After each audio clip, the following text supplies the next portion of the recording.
김한길 민주당 대표는 오늘 전국 실버위원회 위원장은 송현석 전 의원입니다. 실버위원회 부위원장단에게 임명장을 주고 효도하는 민주당이 되겠다고 강조했습니다. 민주당은 희생과 헌신으로 민주화와 산업화에 앞장선 어르신들을 정당하게 예우하고 또 어르신들이 떳떳하게 사회에 봉사할 수 있는 기회를 가질 수 있도록 그 기풍을 조성하는 데 앞장선다는 뜻에서 노인위원회를 실버위원회로 개칭한 바 있습니다. 김한길 대표는 오늘 임명식이 끝난 뒤 열린 운영위원회에서 실버위원회가 앞으로 더욱 역동적인 역할을 해주시길 바란다고 당부했습니다. 김 대표는 과거 청와대에서 김대중 대통령을 모시고 일할 때 일화를 소개했습니다. 당시 김대중 대통령은 어르신들을 모시고 효도하는 일을 자식들에게만 맡겨서는 안 된다. 이제는 어르신들을 모시고 효도하는 일을 국가가 책임지고 해야 된다 하는 이런 말씀을 듣고 감명을 받았다는 일화를 소개하면서 어르신들을 모시는 일에 대한 국가의 책임을 강조했습니다. 김 대표는 효도하는 민주당의 실천 방안 5개 항을 다짐했습니다. 첫째, 새누리당이 박근혜 대통령의 대선 공약을 깨고 65살 이상 되는 어르신들 70%에게 국민연금과 연계해서 10만원에서 20만원씩 한 달에 지급하도록 하는 기초연금 법안에 대해 동의하지 않고 100%는 아니더라도 70% 이상 어르신들에게 20만원씩 똑같이 지급할 수 있도록 새누리당과 협의하고 새누리당을 설득하겠다고 말했습니다. 이 문제에 관해서는 지난번 설 세배 투어 때 많은 어르신들이 이구동성으로 차등 지급하는 것에 대해서 매우 우려 섞인 말씀을 하신 바 있습니다. 제가 한번 소개해드린 바 있는데요. 둘째, 박근혜 대통령이 대선 때 공약했던 4대 중증 질환에 대한 국가 보장 약속도 실현될 수 있도록 민주당이 앞장서서 노력하겠다 이렇게 다짐했습니다. 셋째, 전국 경로당의 겨울 난방비 600억 원을 민주당이 앞장서서 확보한 것처럼 전국 경로당 점심 급식비를 정부에서 책임질 수 있도록 추진하겠다 이렇게 다짐했습니다. 넷째, 어르신 정책을 책임지고 전담해서 추진할 수 있는 노인복지처를 설치하도록 하겠다고 다짐했습니다. 이 문제에 대해서 새누리당은 다른 나라에 이런 기구의 예가 없다면서 반대하고 있는데 그럴 수밖에 없는 것이 우리나라처럼 이렇게 급속하게 고령화가 진행되는 나라가 없기 때문에 어쩌면 이것은 우리나라가 가장 먼저 다른 나라의 모범이 될 수 있는 일이다.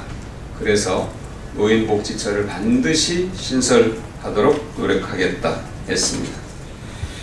다섯째, 정부의 노인복지처를 만드는 과정에서 노인 문제에 대한 전문적인 연구를 할 수 있도록 당의 정책연구원에 실버 연구소를 다음 주 중에 설치하겠다고 밝혔습니다. 다음은 조백상 주 선양 총영사의 국회 증언과 관련해서 말씀드리겠습니다. 조백상 총영사의 증언으로 서울시 공무원 간첩 혐의 증거 조작 서울시 공무원 간첩 혐의 증거 조작 사건의 중요한 고리가 드러났습니다. 핵심 고리라고 할 수 있죠. 외교부 중국 선양 주재 조백상 총영사는 오늘 국회 외교통일위원회에 출석해서 조작 의혹을 받고 있는 2개의 문건은 국정원이 구한 문서를 국정원 소속 이모 영사가 사실과 다름없다고 공증을 한 개인 문서라고 말했습니다. 조 총영사는 또 국정원 소속 이모 영사가 획득한 2개의 문건은 중국 화룡시 당국과 직접 접촉하거나 전화 등을 통해 접촉해서 얻은 문서가 아니라고 말했습니다.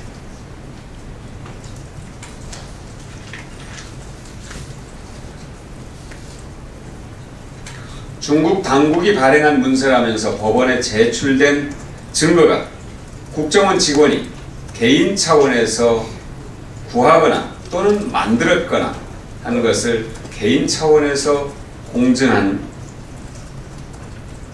문서라니 어안이 벙벙할 따름입니다. 정상적인 국가 기관에서는 도저히 있을 수 없는 일입니다. 이제 국정원은 솔직하게 모든 것을 밝히고 국민 앞에 무릎 꿇고 사죄해야 합니다.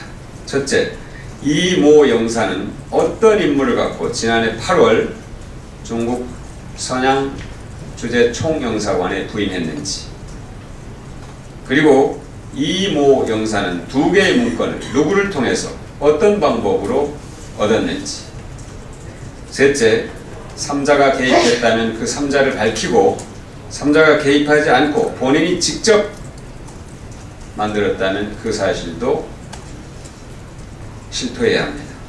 물론 본인이 만들었거나 3자가 개입해서 만들었거나 조작을 했다면 조작의 목적이 무엇이었는지도 밝혀야 할 것입니다. 더 이상 버티고 시간을 끈다고 해서 해결될 수 있는 일이 절대 아닙니다. 지난 수요일 윤병세 외교부 장관의 국회 발언에 이어서 오늘 조백산 주 선양 총영사가 문건 조작 의혹 사건이 공식적인 외교 라인 밖에서 이루어진 일이라고 명확하게 밝힌 것은 외교부와 직접 관련이 없다고 한 것일 뿐만 아니라 한중 관계가 지금 매우 심각한 상황임을 반증하는 것입니다. 정부 내에서 이렇게 명확하게 외교부와 관계없는 일이라고 분명하게 선을 그은 부분에 대해서 유의해서 봐야 합니다. 사정이 이런데도 불구하고 새누리당 국회의원들은 절제되지 않은 용어로 중국 국민을 모욕하고 북중 관계를 운운하면서 음모론을 펴기까지 했습니다. 집권당 국회의원의 자세로는 국민의 눈으로 봤을 때도 매우 걱정스러운 수준입니다. 없는 증거를 만들어내는 것도 모자라서 그 범죄를 덮기 위해서